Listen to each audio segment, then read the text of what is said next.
In July 2025, Captain Ibrahim Traoré's military government dissolved Burkina Faso's Independent National Electoral Commission. Let's now shift focus to the West African nation of Burkina Faso, where the Ibrahim Traoré-led junta is making sweeping electoral reforms, transferring election responsibilities to the Ministry of Territorial Administration. According to Al Jazeera, the move eliminates the independent body that organized elections for years. Territorial Administration Minister Emile Zerbo claimed the commission was a waste of money with an $870,000 annual budget and was susceptible to foreign influence. The government framed the decision as reinforcing sovereign control and implementing the Traoré Doctrine aimed at decolonizing governance structures. The dissolution represents a significant step in consolidating military control since Traoré's September 2022 coup. The official justifications. The Burkina Faso military government presented three primary justifications for dissolving the Independent National Electoral Commission, each framed within broader narratives about sovereignty, efficiency, and institutional reform that resonate with portions of the population frustrated with Western influence. The financial justification centered on cost savings and resource allocation priorities in a country facing severe security challenges. Minister Zerbo characterized the CENI as a waste of money, emphasizing its annual operating budget of approximately $870,000. In a country facing severe security challenges from jihadist insurgency, massive displacement of civilian populations, and constrained government revenues due to economic disruption, the military government argued this expenditure was unjustifiable for an institution that only functioned actively during election periods, rather than providing continuous services. Officials suggested redirecting these funds to security operations fighting jihadist groups, humanitarian assistance for displaced populations, or infrastructure development would serve national interests more effectively than maintaining an independent electoral body that operates intermittently. The sovereignty justification focused on foreign influence and external interference in Burkina Faso's electoral processes, tapping into widespread frustration with continued Western involvement in African governance. The government argued that the CENI's reliance on international donors for funding and technical support made it vulnerable to external manipulation and pressure from foreign powers pursuing their own interests. The commission's composition, which included representatives from political parties and civil society organizations that sometimes received foreign funding, was characterized as creating pathways for foreign powers to influence electoral outcomes and manipulate Burkinabe politics. By transferring electoral organization to a government ministry, officials claimed they were protecting national sovereignty and ensuring elections reflected Burkinabe interests rather than external preferences imposed by Western donors. The institutional reform justification positioned the dissolution within what government officials call the Traoré Doctrine, a comprehensive approach to governance emphasizing decolonization of state structures and implementation of homegrown solutions to national challenges, rather than continuing to use institutions and approaches inherited from colonial era or imposed by Western powers. This doctrine characterizes many existing institutions as colonial legacies or Western-imposed structures that don't serve African interests and need replacement with authentically African approaches. The CENI, established with international support and operating according to international electoral standards promoted by Western donors, was portrayed as one such institution that needed replacement with authentically Burkinabe approaches to organizing elections that reflect African rather than Western values. Officials also emphasized practical efficiency arguments related to security coordination. They suggested that in a country grappling with significant jihadist insurgency affecting large portions of territory and making electoral organization logistically complex, having electoral organization centralized within a government ministry with direct access to security forces and territorial administration structures would enable more effective logistics and security coordination. An independent commission, they argued, lacked the authority and resources to organize elections in insecure areas without extensive government support anyway, making independence more theoretical than practical in current security conditions. The government framed these justifications within broader narratives about African sovereignty and self-determination that resonate with significant portions of Burkina Faso's population and with Pan-African sentiment across the continent.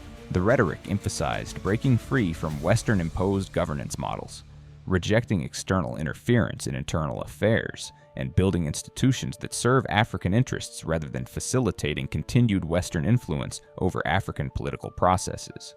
What critics actually identify.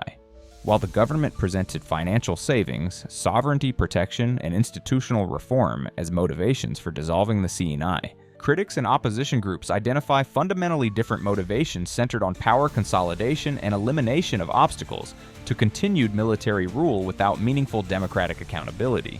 The primary motivation critics identify is eliminating independent oversight of electoral processes that could constrain government manipulation.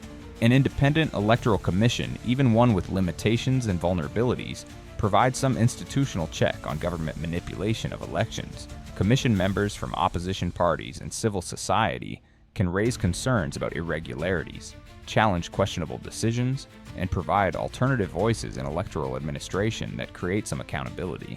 By transferring all electoral functions to a government ministry, the military regime eliminates this oversight entirely. The Ministry of Territorial Administration answers directly to the military government, implements government directives without independent judgment, and has no institutional independence to resist pressure or challenge decisions that favor the ruling military junta. This matters enormously for electoral integrity and the credibility of any future elections. When the same government that wants to remain in power also controls every aspect of organizing elections, the potential for manipulation becomes nearly unlimited without institutional checks. Voter registration can be manipulated to favor government-supporting areas while making registration difficult in opposition strongholds. Polling station locations can be chosen strategically to advantage government supporters and disadvantage opposition voters by placing stations far from opposition areas. Vote counting procedures can be designed to facilitate fraud without independent oversight. Results can be delayed, altered, or selectively reported to favor government. Opposition party observers can be excluded or their access limited. International observers can be restricted or denied access entirely. None of these manipulations are certain to occur, but eliminating independent oversight removes the institutional barriers that would make them more difficult to implement. The timing reveals strategic calculation rather than genuine concern about costs or sovereignty. The CNI dissolution occurred after the military government extended the transition period by 5 years until July 2029, and announced that Traoré could be a candidate in the next presidential election. These decisions created a pathway for Traoré to transform from military coup leader to elected president, potentially legitimizing his rule and enabling him to remain in power indefinitely through periodic elections. However, this pathway required winning an election, which would be significantly more difficult with an independent electoral commission that might resist manipulation than with a government ministry that implements executive directives without question. Critics note that the financial justification doesn't withstand scrutiny when examined closely. An annual budget of $870,000 is modest in the context of national government expenditures, even for a poor country like Burkina Faso facing economic challenges. The military government spends vastly more on security operations, on maintaining government operations, and on various other priorities without questioning those expenditures. If financial savings were genuinely the motivation, numerous other government expenditures would be more logical targets for cuts than an institution fundamental to democratic governance and electoral credibility.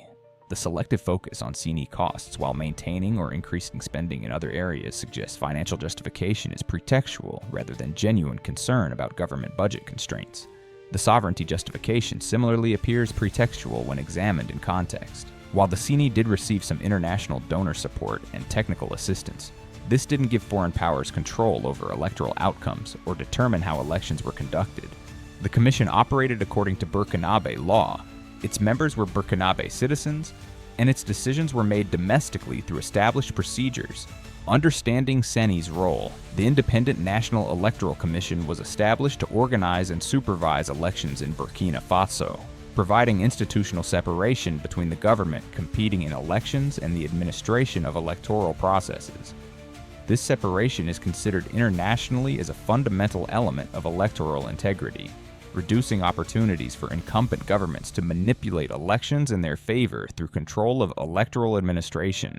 The CNI's composition reflected an attempt to balance different political interests and provide representation for various stakeholders in electoral processes. The commission included representatives from government, opposition political parties, civil society organizations, and sometimes religious or traditional authorities. This multi-stakeholder composition was designed to ensure that no single political actor could dominate electoral administration and that different perspectives were represented in decision-making about electoral procedures, voter registration, polling station operations, and vote counting. The Commission's functions encompassed the full range of electoral administration activities. It managed voter registration, maintaining rolls of eligible voters and ensuring citizens could register to vote. It organized polling station operations, determining locations, staffing, and procedures. It supervised vote counting and results tabulation, implementing procedures to ensure accuracy and prevent fraud. It handled electoral complaints and disputes, providing mechanisms for parties and candidates to challenge irregularities. It coordinated with security forces to ensure polling station security while maintaining electoral independence from security apparatus. The CNI also interfaced with international election observers, facilitating their access to electoral processes and responding to their concerns and recommendations. This international observation was considered important for electoral credibility, particularly in contexts where domestic trust in electoral integrity was limited. International donors who provided support sometimes attached conditions or promoted particular approaches. These limitations meant CNI was never perfectly independent or perfectly functional, but it provided more independence and more checks on government manipulation than having elections organized entirely by government ministries, without any independent oversight. The May 2024 context. The implicit and sometimes explicit promise was that once security improved, there would be transition back to civilian democratic rule. The military government initially indicated this transition would occur relatively quickly, with elections planned for July 2024. However, as July 2024 approached, the military government announced dramatic changes. Instead of organizing elections and transitioning to civilian rule as promised, the junta extended the transition period by 5 years until July 2029. This extension was justified by arguing that security conditions hadn't improved sufficiently to allow safe elections, and that more time was needed to stabilize the country before returning to democratic governance. Simultaneously, the military government announced that Captain Traoré would be eligible to be a candidate in the eventual presidential election. This represented a significant shift from typical military transition scenarios, where military leaders commit to not seeking elected office, instead facilitating elections and then stepping aside for civilian leadership. By declaring his eligibility to run, Traoré signaled intention to potentially remain in power indefinitely, transforming from coup leader to elected president, and then potentially winning re-election repeatedly. These decisions generated significant criticism domestically and internationally.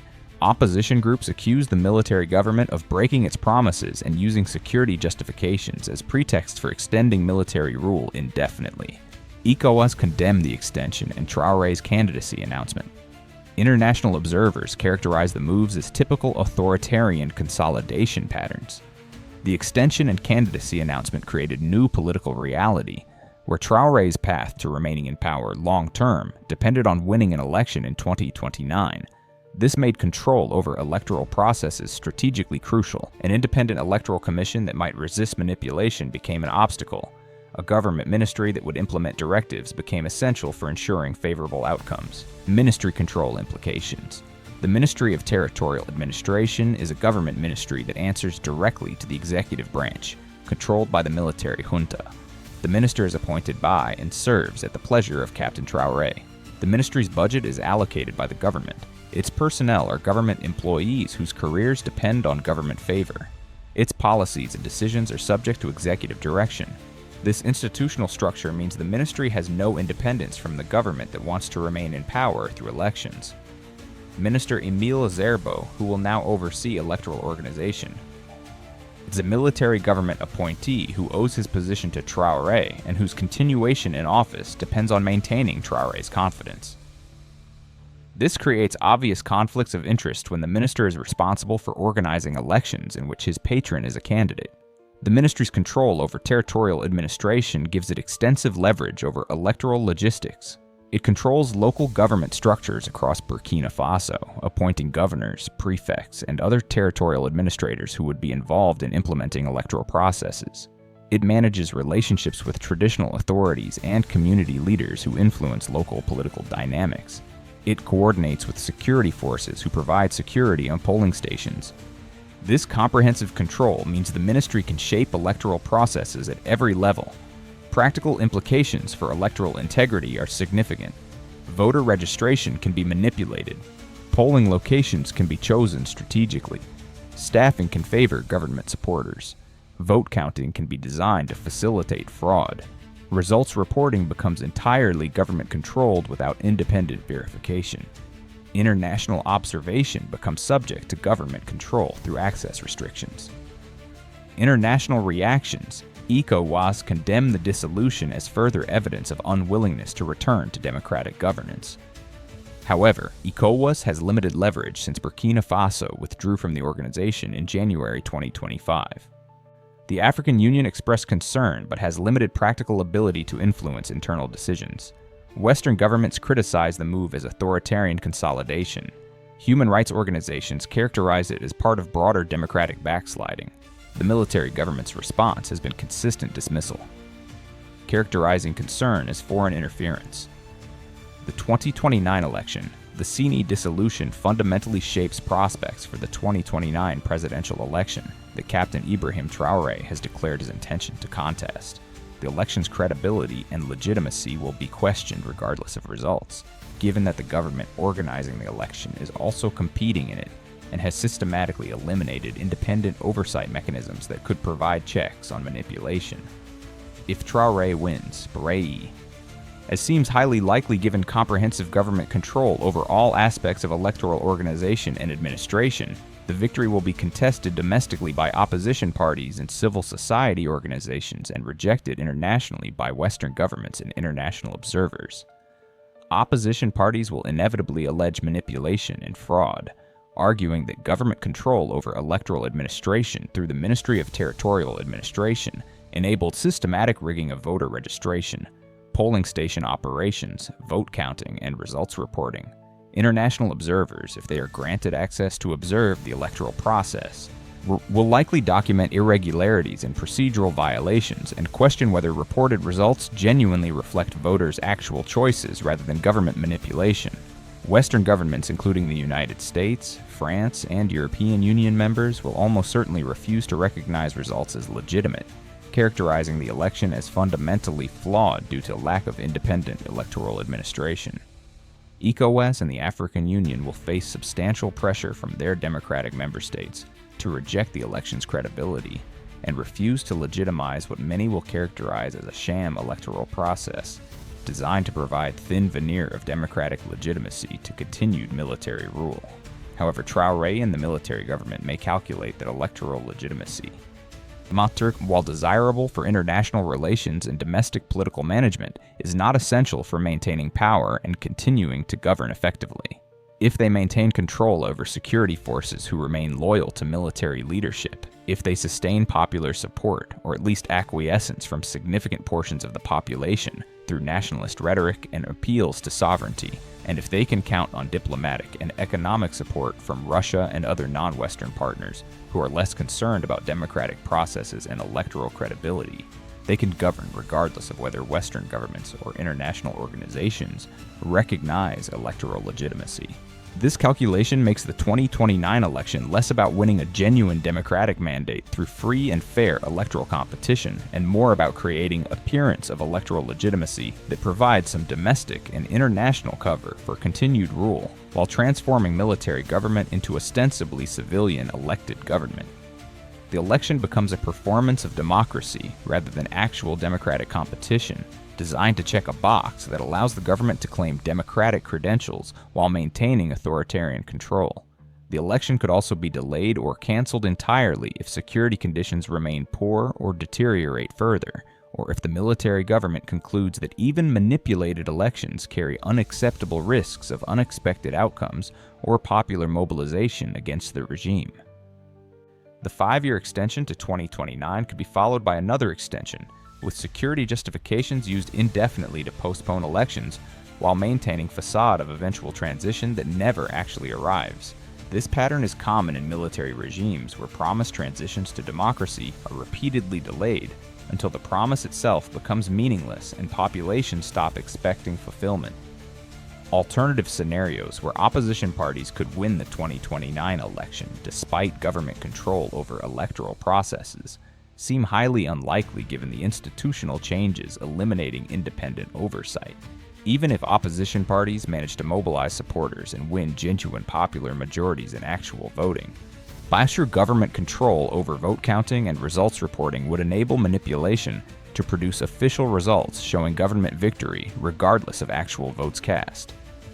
For comprehensive, factually accurate coverage of political developments in Burkina Faso, electoral processes under military rule, and broader African governance trends and democratic backsliding patterns, subscribe to Pulse 54. We provide detailed analysis and reporting on how institutional changes affect electoral integrity and democratic prospects. Hit subscribe and activate notifications for our latest coverage. Thanks for watching Pulse 54.